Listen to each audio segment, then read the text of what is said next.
Okay, we're going to turn to some questions that have come in at this point. One that has come in takes us, not surprisingly, back to the world of financial, the financial outlook.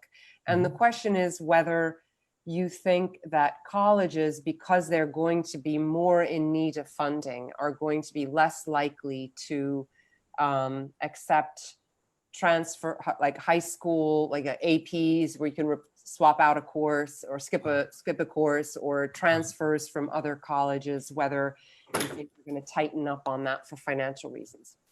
That's a good question. I hadn't thought of that. I don't think that there will be much change there. It would be it'd be hard to justify changing that policy. Our community college system, for example, which is big, I mean, across the country, and a key piece of higher education, you know, just the whole theory of the community college system is that you can take some courses and transfer those to four-year institutions or complete a program at the community college level. So I don't think that'll have a big, that this current situation will have a big impact on that. I think it will continue to be the case, more or less, that if you transfer from one college to another, the college that grants you the degree eventually will expect you to have done at least half of your coursework at that institution, which seems fair, and has been the kind of general principle for a long time.